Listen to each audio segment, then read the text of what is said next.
Maybe I need a career change. 2 days in a row waking up in a semi-conscious stupor is enough for anybody. My nose is so sore my eyes water when I inhale and all my front teeth shift slightly when I exhale. On top of all this, I found out that the world population could be annihilated because of me. That's just too much guilt to heap on a guy at this hour of the morning. Looks like I'm on my own. I'll need to find that disc the Colonel referred to. And what about that Countess? Is she on the level or is he just feeding me a line?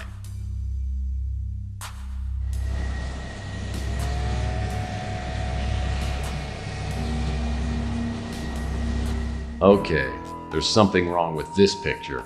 When I was here before, the place looked like a palace. Now it looks like the aftermath of an IRS auction. Somebody wanted me to believe the person I talked to was a real countess. Now I can see I've been played for a sucker. But who set me up and why? Well, the way this room got cleaned out, I'm surprised they didn't take the chandelier. There's a bald eagle perched on the chandelier. Man. Now that the animal rights lobby is huge, bald eagles are everywhere. They're worse than pigeons. Front door was open when I got here. The eagle must have flown in. Looks like it's got a bright cigarette case in its claws. I've heard that eagles are attracted to shiny objects.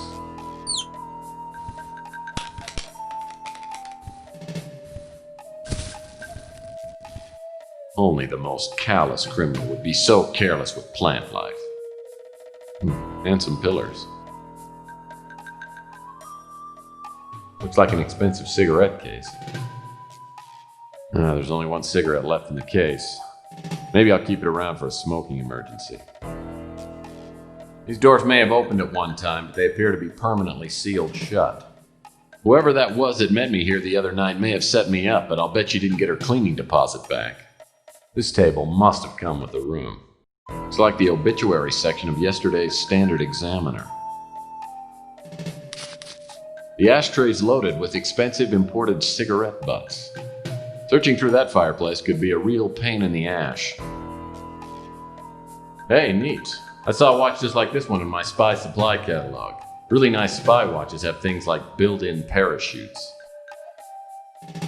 Maybe there's more to this watch than meets the eye. What's this? It's a secret compartment. It looks like a pile of torn-up paper scraps. Circumstances are progressing smoothly. Delighted to hear that Murphy was able. The final piece of our puzzle, he probably doesn't. We repaid him by not killing him immediately. He gets too nosy, don't be afraid to deal with. Meantime, go to the Bastion of Sanctity and...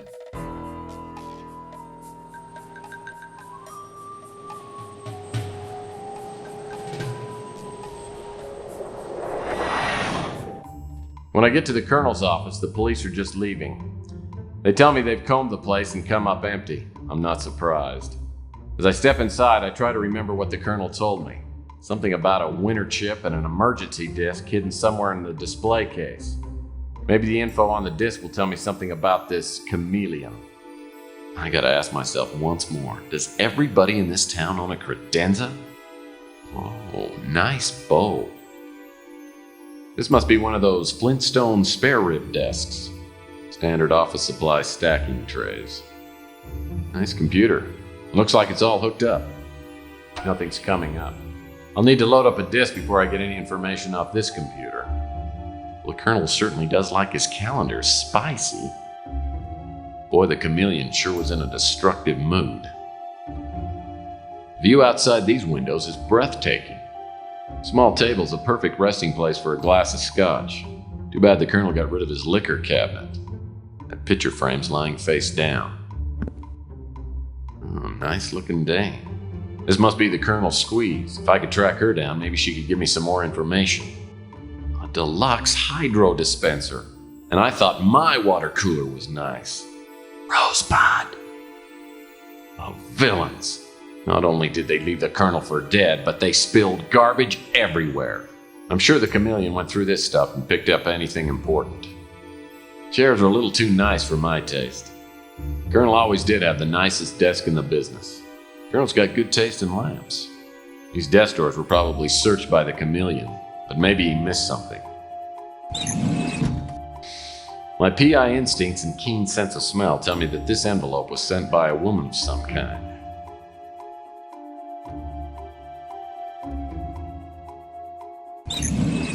Some sort of greeting card. Every day I think of you, wondering how you're doing and what you're up to. Why? Because I'm nosy. Sorry I haven't come by lately. Work has been hell, trying to wrap things up before we head out to the tropics. I'll make it up to you when we get there. Spanks and kisses. The Colonel. Oh. The Colonel keeps this picture hung up so people will assume that he was in the Air Force. Actually, he was in the Coast Guard's elite volleyball unit. Sailing is one of the Colonel's two obsessions. The other one can't be mentioned in polite society. The Colonel's file cabinet. There must be some info in here. Locked. Well, apparently the chameleon has no appreciation for cheap ceramic art. His display cabinet must contain all the Colonel's favorite mementos. Wonder what he did with his ceramic mushrooms and pink flamingo bird baths I gave him. Nice rice steamer, barometer, a few books. Nothing interesting. A few cheap vases, some paperbacks, a couple of ornaments. Can't believe the Colonel actually collects this worthless junk. Nice brown pot. Looks like a munchie bowl. This must be a ceramic yam. My ex-wife would probably correct me, but I'd say this pot is pink. This spittoon is the only reminder of the days when the Colonel used to keep a pinch between his cheek and gum. I wonder if this is a Grecian urn. Well, it looks like the chameleon didn't have time to smash all the vases. This must be the disc the Colonel mentioned. Maybe I can run it on his computer.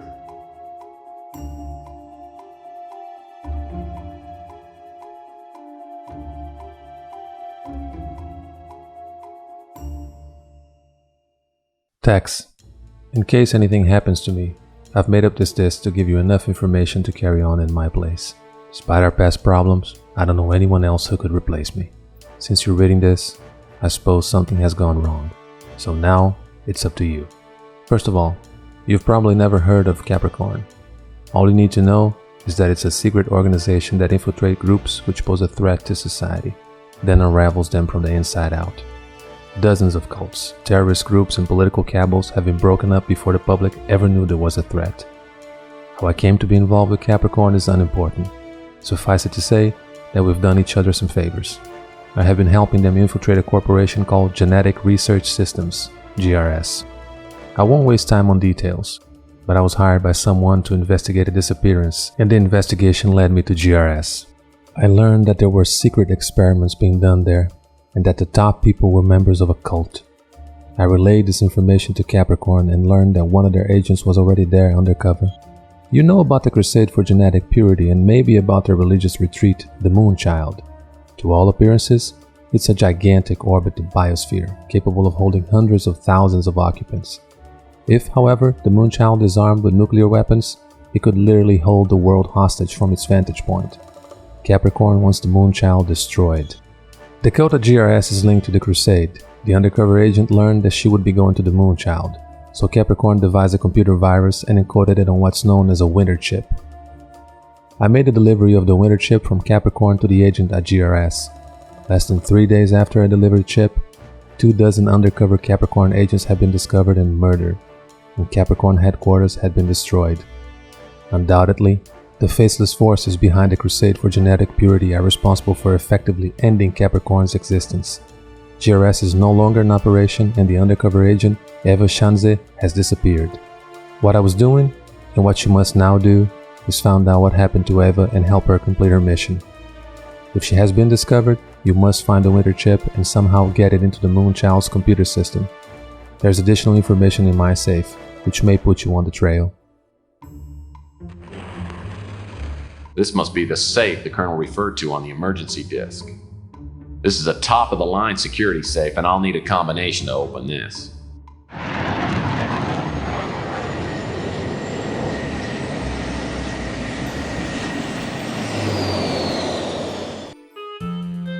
Who are you? What do you want? The name's Murphy.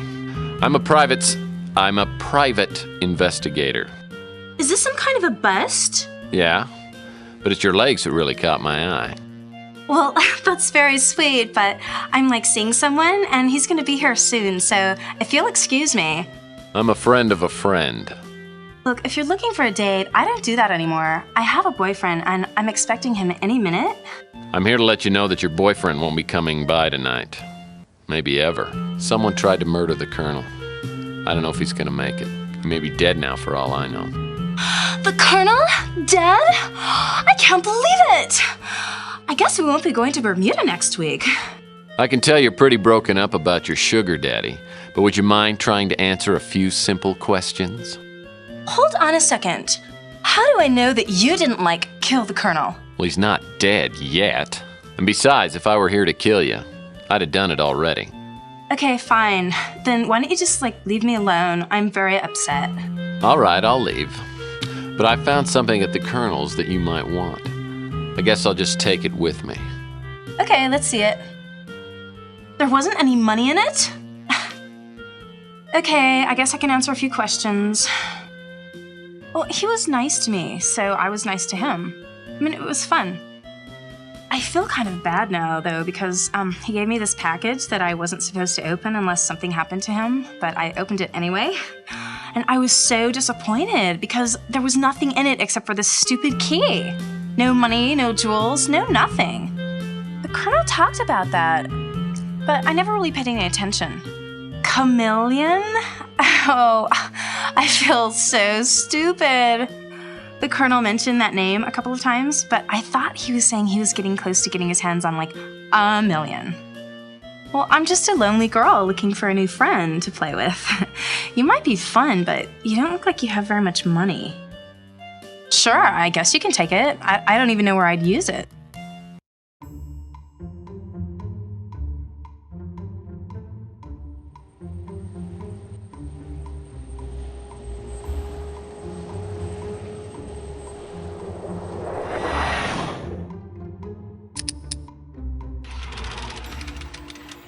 This manila folder looks worth taking. These documents are all in code. Hopefully the Colonel's got some sort of decoding manual around here. Wow, detective files? Detective Dragnet? Unofficial detective? I've never figured out the Colonel's tendency toward tawdry smut. Small return receipt from UPEX. Apparently the Colonel sent something recently.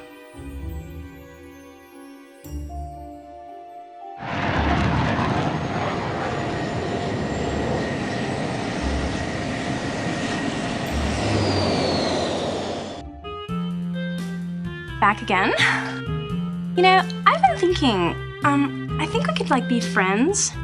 I think you should stick around and talk to me for a while, because, I don't want to be lonely.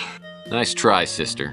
I'd fall for your lines if I hadn't been around the block before. In a couple of days, you'd have my heart and probably several other vital organs sitting on your mantle like trophies. I feel like you know me somehow. Ask me anything you want. Oh yeah, I got another dumb letter from the Colonel.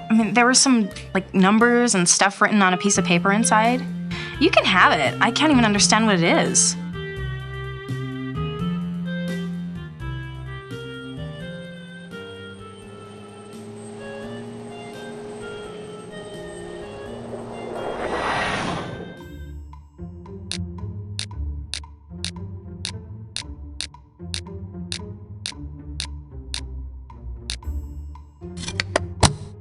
Now, this could be helpful in decoding the Colonel's file.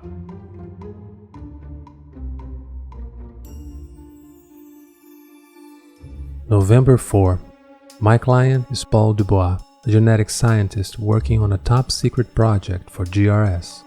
I've uncovered information that proves that the project at GRS is being funded by the Crusade for Genetic Purity. November 8. Paul believes that a secret cult is at work in GRS, conducting bizarre experiments that could give them a new and unstoppable destructive force. He was unable or unwilling to give me specific details. Why would a genetic research center be developing a weapon? November 19. Paul gave me a list of employees that have left the corporation recently. I went through the list and was able to locate only one person, Elena Moore, who I found via a credit card trace. She is currently checked into the roadside motel. She says her life is in danger, but she can't tell me why. Something is happening at GRS that's important enough to kill for. What is it? November 23. With the information from Paul and Elena, I contacted Capricorn and found out they already have an agent, Eva Shanze, working undercover at GRS. November 29. I made the delivery from Capricorn to Eva Shanze. God help us if her cover gets blown. December 6. Paul contacted me and said he had enough information on the cult to blow it open. He said he had details on the project, the cult and its objectives, and also how the Moonchild figures in. We agreed on a meeting place where Paul would give me the details. He never showed up. December 7. Both Paul and Eva Shanze have vanished without a trace. I've tried to follow their trail, but I've been constantly blocked by a dangerous character known as the Chameleon. My official contacts at Interpol have told me that he's a master of disguise. My unofficial contacts tells me that he's a Native American, a shaman. It's rumored that he possesses the ancient power of shapeshifting, the ability to appear in different forms. If this is true, he could be anyone. I'm not sure who I can trust now, and if the Chameleon's working for the cult, it must be headed by someone very powerful. December 8. GRS has been disbanded. Is the project finished? Am I too late? December 10. There are eyes in the shadows, following my every move. A voice in my head is telling me to hurry before someone stops me. But now I've lost my contacts at Capricorn and I haven't found any answers. I need to find a way into GRS. I couldn't believe it when the name Elena Moore appeared in the Colonel's decoded files. I used to date her sister a few years back. Elena was an annoying 12-year-old who had a knack for entering rooms at the wrong time. It's obvious she still recognizes me when she opens the motel room door. So you're little Allie Moore, huh? Last time I saw you, you were quite a pest, and you'd just gotten your braces put on, right? Yeah, but that was quite a while ago, Tex, and I've grown up. You know, I used to have quite a crush on you. Yeah, I remember. Speaking of crushed, how's your sister? I haven't seen her since our nasty little breakup. She got married a few years ago. In fact, it was Debbie's husband who helped me get hired at GRS. It's been just over a year. Since then, I've worked as Marcus Tucker's personal secretary. He's the director of GRS. So what does GRS do specifically? They do genetic research, gene mutations, genetic viruses, that sort of thing. It was very professional, high-tech. GRS hired only the best young scientists. But from the beginning, everything seemed really mysterious and secretive. Is that why you quit?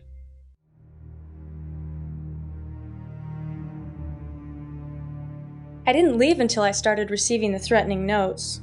At first I didn't take them seriously, but they kept coming. I decided to get away and use my vacation time, but when I got back, someone had gone through my apartment.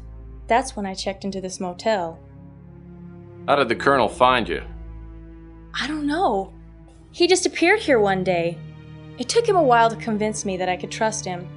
But now, for all I know, he's dead. I'm scared, Tex. Really scared. Look, I'll do what I can to help you, but I need to know everything. Why do you think someone at GRS wants you out of the way? I'm not sure. Since I was Mr. Tucker's assistant for a couple years, I had access to most of his files. Maybe someone thinks I saw something I shouldn't have. Well, since you don't work at GRS anymore, why do you think your life's in danger? The last day I came to work, I got a note that said my life was in immediate danger. When I saw that someone had broken into my apartment, I knew that I wouldn't be safe anywhere. Sounds like my next move ought to be to GRS. Can you help me get in? Yes, I still have a pass key to the main doors. You can take it, but please be careful. GRS has a 24-hour security watch. With the Colonel in the hospital, I have no one to turn to. I don't know if I should, but I'm going to trust you. I tell Elena to sit tight and wait for me till I get back. I also warn her to keep the door locked and not open it for anyone except me. Elena obviously doesn't know anything more than what she's told me. She's given me the break I need, though, a passkey to GRS. Like the Colonel, I have a feeling that GRS will provide a few answers.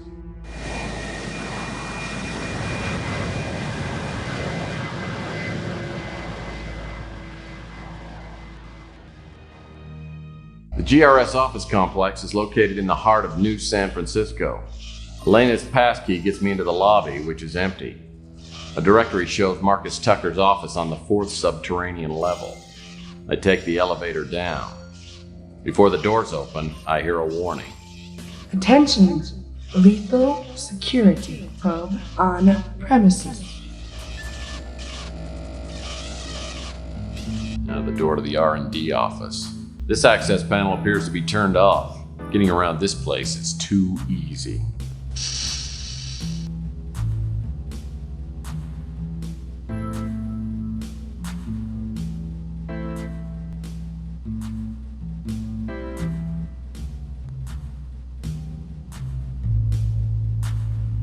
Nice chair. In the corporate environment, lumbar support is a real plus.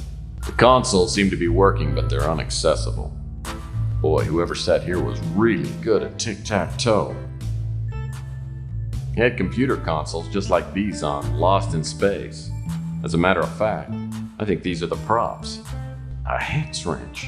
I've got an idea this will come in handy. I have no idea what these things do, and I'm not sure I want to know. Warning. Security sweep will begin in 5 seconds.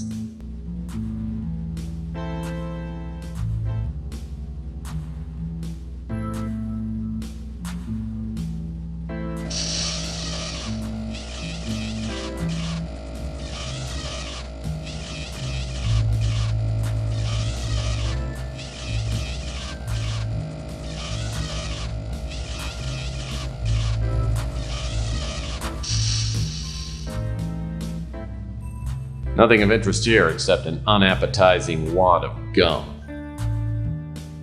What a cute little TV. I wish I'd found this little sucker a couple hours ago. Now I've missed all the good soaps. It's like the TV has no reception capability. It's set up to run only when hooked to a Laserdisc player. Judging by the stains in this mug, its owner was a standard bearer for the coffee generation. According to the nameplate, this desk belonged to Paul Dubois. I should look around and try to get into his computer. Looks like this computer requires a computer card to get access to it. A team pennant. Paul must be a real baseball fan. Let's take a look at this thing. What do we have here? It's like a computer access card. There's a name inscribed on it. It's Paul Dubois. So this card must activate Paul Dubois' computer. This should give me some information. Computer passcode required to access this computer. Thank you. Personal file, Paul Dubois. To whoever reads this, the information contained in this file was to be delivered by me to Colonel Dobbs. I have been collecting this information over the past 6 weeks. I'm now being watched and doubt I'll be able to get in touch with the Colonel. Whoever you are, please get this information to the Colonel. He has promised to take it to the authorities. The Crusade for Genetic Purity. Soon after I was hired at GRS, I was asked to submit to a genetic scan. When I was found to have no genetic defects, I was invited to join the Crusade for Genetic Purity.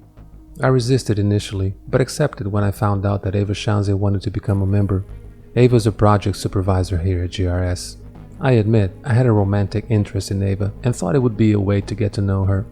A small group of people met in Marcus Tucker's office after work, and Eva and I were initiated. It didn't take long to realize that this group was not the Crusade for Genetic Purity. The members called themselves the Brotherhood of Purity, and there were dark rituals and readings of prophecy.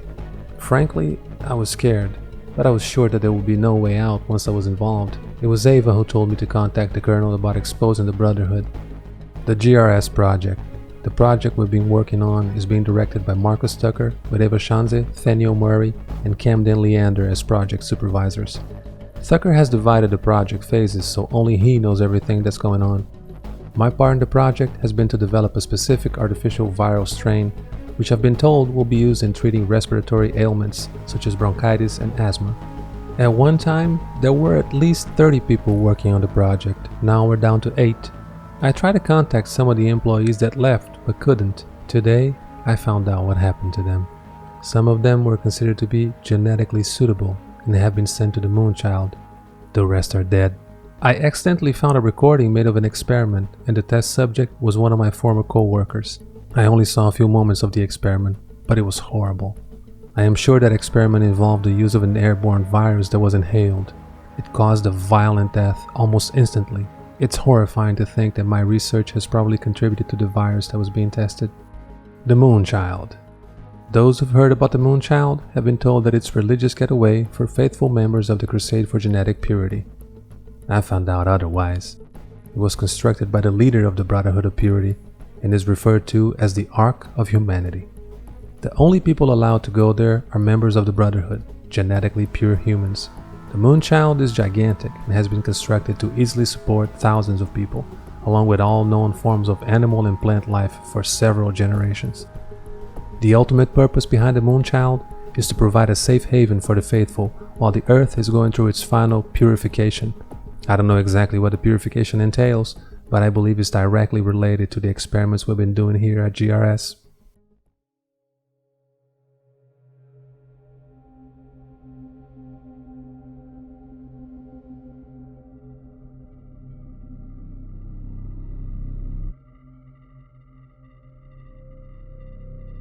The initiation to the cult. When I was initiated, Marcus Tucker informed the others at the meeting of my genetic purity, then went on to give a short speech. This is what he said to the best of my recollection. The principles of the Brotherhood of Purity has existed for thousands of years, but the order itself was founded by the Docetists in 300 AD. We know little about those who founded our order, only the truths that were left behind and passed down from one generation of the Brotherhood to the next. These truths are contained in an ancient text known as the Secret Doctrine. Through the ages, our power has lain in anonymity. We have quietly prepared for the day in which the Docetists' prophecies will be fulfilled and the genetically pure will inherit the earth. Many of history's greatest figures belong to the Brotherhood, but this fact does not appear in any history book. Each of these men, however, laid groundwork for the next generation, each man's action a single stone added to a massive structure. It has now been 1,000 generations since the foundation of the Brotherhood of Purity, and the time has come for the prophecies to be realized. All has been prepared, with the exception of finding the ancient Habu, a powerful talisman forged of magical elements, being the vessel through which the Brotherhood's power is channeled. When we have reclaimed the Habu, we will journey to the Moonchild, the guardian of the faithful, and there we will celebrate the purification, the time when the earth will be cleansed of all genetic abominations. Then, after the waiting, we will return to a pure world and enter the glorious new age. The Secret Doctrine. The Brotherhood follows the prophecies contained in an ancient text known as the Secret Doctrine. From what I have read, been told, and overheard, I've come up with a description of the Brotherhood's objectives. The Secret Doctrine tells of an entity called the Incubus, which the Brotherhood could summon when all the prophecies had come to pass. When I was initiated, I learned that only one prophecy had not yet been fulfilled, having possession of something called the Habu. From what I could gather, the Habu is some kind of mystical statuette, which holds sacred powers. Once the Brotherhood found the Habu, the Incubus would then create a Moonchild. This Moonchild would be the destroyer of the genetically impure, and the guardian of the pure and faithful. Another of the prophecies says that a great storm, called the Great Alluvion, will come from the skies and destroy the impure. This process is referred to as the purification. I think the Brotherhood plans to accomplish this by introducing an airborne virus into the Earth's atmosphere. After the purification, in which all life on Earth is exterminated, comes the period of time known as the waiting. The prophecies say this will last for 2 generations. It was for the waiting that the Moonchild was constructed. After the waiting, the pure races aboard the Moonchild will return to the Earth and begin the new order. Known history of the Brotherhood of Purity. Origins of the Brotherhood. The origins of the Brotherhood of Purity predate written history. So many of the details are lost. The order started in the Far East among a small group of men whose concepts reached thousands of years into the future. While other more primitive men were learning the uses of metal and stone, this Brotherhood was embracing the rudimentary principles of eugenics and ethnic cleansing. The names and acts of the founders were passed down orally for hundreds of generations. The genealogy, philosophy, and icons of the Brotherhood, however, were not fully committed to paper until the 3rd century AD. A group of men, known to outsiders as the Docetists, composed an expensive tome, attempting to summarize the history and doctrine of the ancient order. This text became known as the Secret Doctrine and was accepted as the official word of the Brotherhood. The Roman Empire. The Brotherhood of Purity grew steadily in power during the rise of the Roman Empire. Despite the enormous wealth and influence of the Brotherhood, its anonymity was preserved. The number of those who were initiated and received the teachings, signs, and passwords was kept to a bare minimum, ensuring complete dedication and fealty, as well as avoiding the dilution of quality, which inevitably comes with overpopulation. When the Roman Empire fell, the Brotherhood survived unscathed. In fact, it is speculated that the Order hastened the downfall for its own benefit. The Empire had grown obese and sedentary and was no longer conducive to the higher ideals of the Brotherhood of Purity. The members of the Order cast their eyes toward the fierce and hungry tribes of Anglos and Saxons, which were not as intellectually advanced as the Romans, but had not suffered a physical decline. The Middle Ages. Many of the kings in medieval Europe were members of the Secret Brotherhood. One was King Henry I, also known as King Henry the Fowler. He ruled Britain around 900 AD and was considered a visionary by the other members of the Order. He prophesied that a gigantic storm will appear from the eastern sky and will overwhelm the impure, and this was added to the secret doctrine. Other pivotal and powerful rulers of the Middle Ages were secretly affiliated with the Brotherhood of Purity, including Charles the Great, Henry the Lion, Otto the Great, Philip of Swabia, Conrad IV, and Frederick Barbarossa. While King Charlemagne was not deemed intellectually suitable for the Brotherhood, his closest advisor and confidant, Hugo von Turenne, was a high-ranking member. His influence on Charlemagne drastically affected the course of Europe's and the world's history. Counted among the members of the Brotherhood were not only kings and statesmen, but also religious figures such as Basilius Valentinus, Bishop Klingsor, the Count of Acera, and Egbert of Meran, the 13th century Bishop of Braunberg.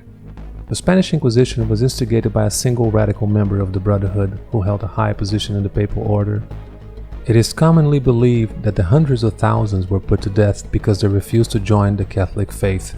In actuality, these deaths were the result of an enormous ethnic cleansing. This was done, however, of the Brothers' own volition and was not an act of the Brotherhood.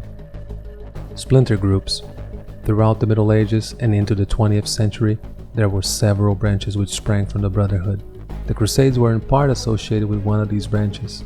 Eventually, the main body was able to pair off the splinter groups, but not without great bloodshed and civil war. Most of these conflicts have been misinterpreted by history, indicating the extreme and far-reaching power of the Brotherhood of Purity. Adolf Hitler somehow obtained a manuscript of the secret doctrine and was heavily influenced by the principles of the Brotherhood, though he was never a part of the Order. It took many years for the Brotherhood to undo the damage done by this madman. Even in the years which have followed, the main core of the Brotherhood has had to deal with other mutated branches, some of which have grown to massive proportions before the influence of the Brotherhood could bring them under control. The supervisor's office seems like a super place to look for information.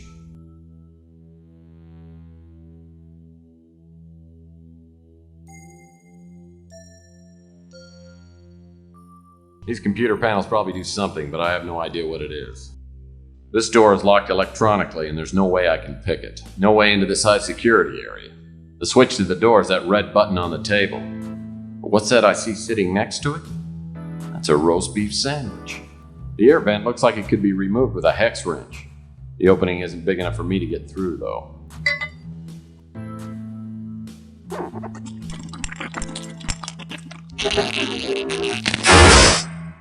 Poor little guy. He must have tripped something on the console, or maybe the old roast beef sandwich spontaneously combusted. At least he got the door open for me.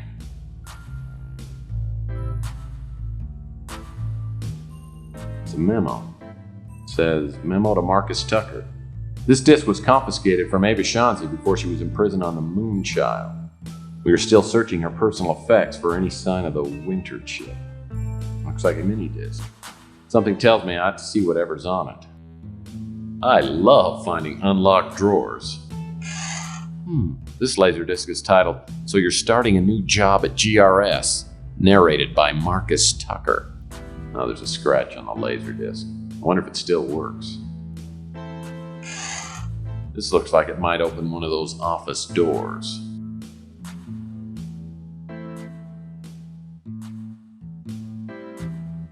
Unless some prankster swapped nameplates, this was Ava Shanzi's desk. Whoa, what have we here? A computer access card. This computer card belonged to Ava Shanzi. Maybe I should just take a look at Ava's computer. This computer has a mini disk drive. Computer passcard required to access this computer. Thank you. I've made initial contact with the cult. The Colonel's information was right on. There are at least 2 employees here that are members. I haven't been able to find a solid link between GRS and the cult, but I'm sure Tucker knows what's going on. Over the past month, I've been letting people know that I support the eugenics movement. Finally, I was contacted today by a cult member named Murray. He's a project supervisor. I'll be attending an initiating meeting tomorrow night. I've gotten to know one of the young researchers, Paul Dubois. I'm fairly sure he knows nothing about the cult. He told me that Tucker doesn't trust most of his staff and has the project groups working separately. 9 or 10 people came to the meeting in Tucker's office. The only ones I knew were Tucker, Murray, and Paul. I got the name of only one other cult member, a creepy little Nazi named Camden Leander. He seemed to be the highest ranking member. I didn't learn much. They seemed more concerned with grilling me and Paul. I don't think Paul is cut out for the cult. I think he's attended the meetings to get to know me. I've advised him to get out while he can. Also, there's a young woman named Elena Moore who works as Tucker's assistant. She doesn't seem to know what's going on here. I think she knows too much, and she'll probably be eliminated when the current project is finished. I've warned her to get out of the company. It looks like the project is almost completed. The cult members are ecstatic. I keep hearing them use the words purification and illuvion. I don't know what they mean, but whatever's going to happen is going to happen soon. I'm not going to use a chip until I have a better idea of what they're up to. At our last meeting, there was an older man. He looked familiar, but I couldn't place him. Apparently, he's in charge. I noticed him staring at me during the meetings. Afterwards, he pulled me aside and said there would be a special place for me in the new order. I'm going to play along. This type of safe requires a 6-digit code to open. If the people who worked here are anything like me, they would have written the code somewhere in case they forgot it. The dreaded conference room door.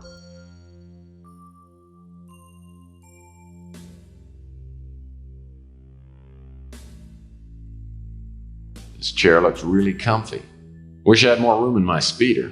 This desk looks like a mate to the conference table. Lamp adds a nice touch. There's no lock on this drawer. Another Playbuff magazine. Say what you will, but I love the articles. Oh, it's an electronic shop laserdisc player. Chintzy, but it looks like it works.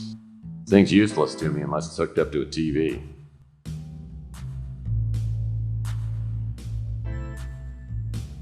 Now I'm set up to play a laserdisc.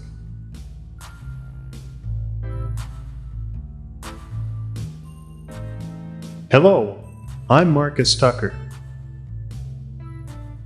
This looks like the door to the office of the head honcho. Looks like Tucker's access panel is turned on. No entry without a pass key.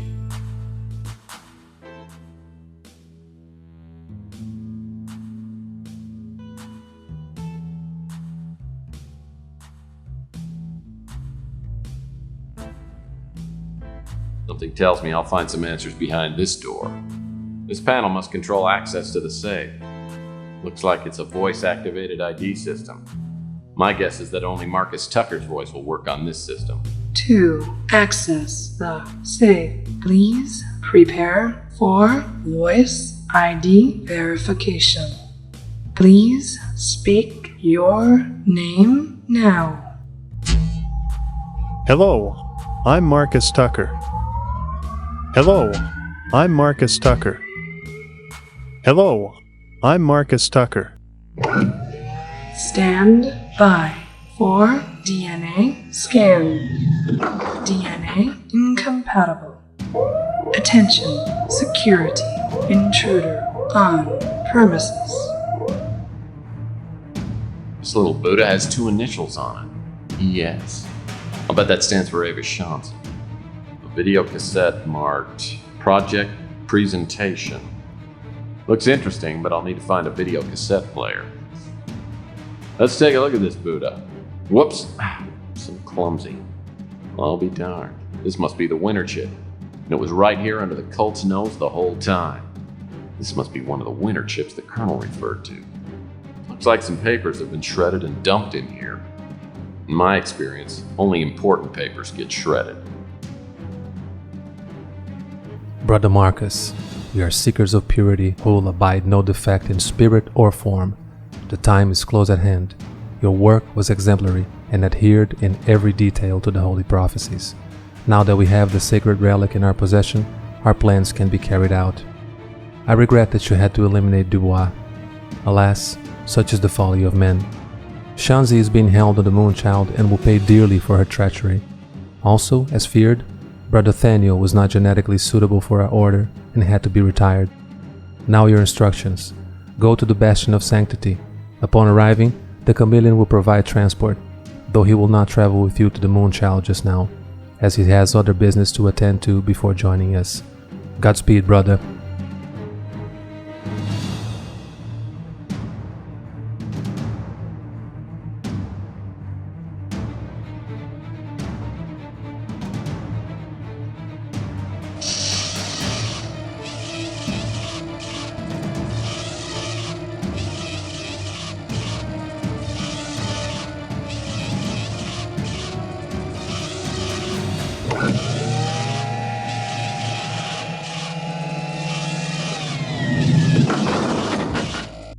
Whoa, nice desk. Looks like Tucker used the standard 3-chair office array. I'm willing to bet that access to this computer is extremely unlikely. You can always tell how important a person is by the number and quality of their mugs. These drawers are in need of a good rifling. An old piece of masking tape is stuck here. Looks like some numbers are printed on it. 142235. Probably doesn't mean a thing. An old-fashioned red tip wouldn't match. My Zippo's out of fluid. Maybe I should keep this around for an emergency light.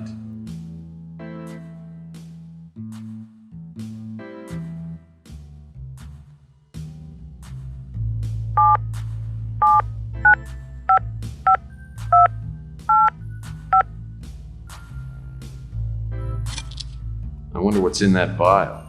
It says cigarette viral powder. Viral powder for cigarettes?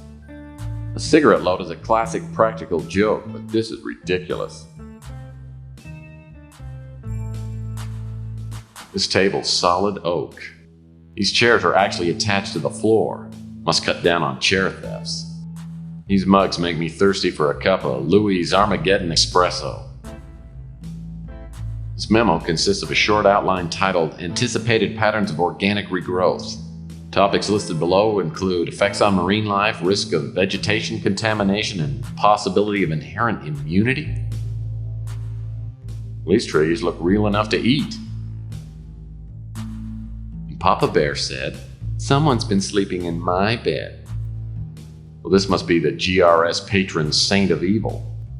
Hey, isn't that the actor starring in Doogie Howser, The Next Generation? Well, this picture must have been taken at the company prom. This picture speaks volumes of therapy. I'm surprised this guy didn't pose with his favorite weapon. Barbizon changed my life. Hey, a woman. Well, I hate my job. What I really want to do is sing and dance. Hey, that's the creep that tried to pick me up in a bar a couple of months ago. I'll bet this guy loves to be poked in the belly. This is probably the guy the whole office played practical jokes on. Something tells me this guy slid all the way to the bottom of the corporate ladder. Kid tested, mother approved. What does this guy think he is, an action figure? I'm pretty sure I bought a used speeder from this guy. I'll bet this guy wets himself every time someone takes his picture. Admit it, you can't tell I'm bald. Pressures of the corporate world have obviously driven this man to irregularity. He'll sell no wine before it's time. Nepotism rears its ugly head. My home movies would look great on that screen. There must be a remote control panel that controls this video screen. Maybe it's somewhere on the conference table. Cabinet is handcrafted oak. My favorite cat. The cabinet doors are locked. Maybe there's something worth finding inside.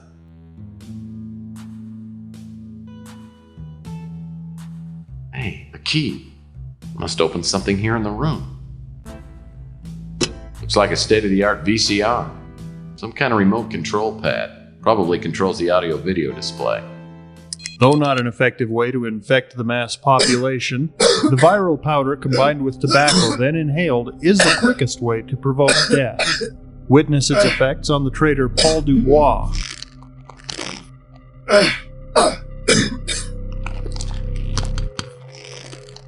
On a larger scale, the virus can be introduced into the upper atmosphere by means of dispenser satellites.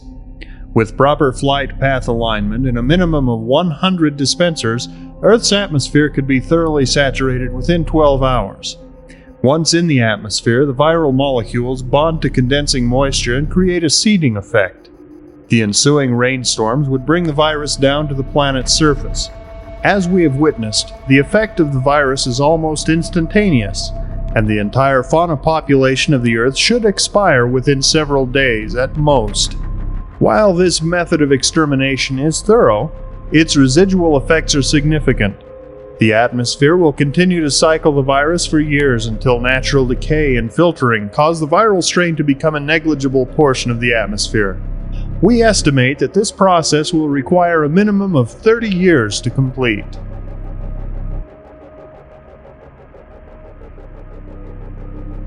That watch's secret compartment may be the safest place for me to hide the winter chip.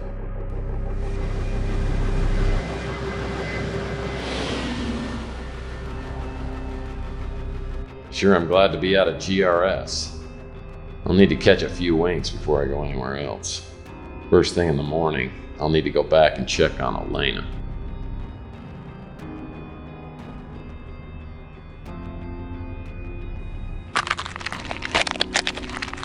There's been a change in plans. You and I have a date with destiny. Let's go. Feels like I've been asleep for about 10 seconds when I hear something moving through the office.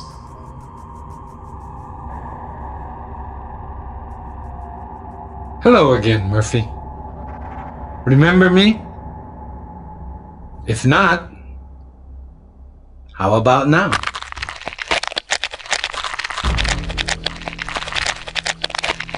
The ability to change forms is a talent I was born with.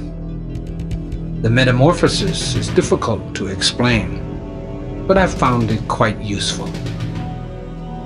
I haven't had a chance to thank you for your efforts to our cause. You did us a great favor in retrieving the statuette. It was the last key to fulfilling our ancient prophecies. Now we wait until the appointed time. Incidentally, I've kidnapped your girlfriend. I know you're looking for a certain computer chip. Abandon your search now, and I won't harm Miss Moore.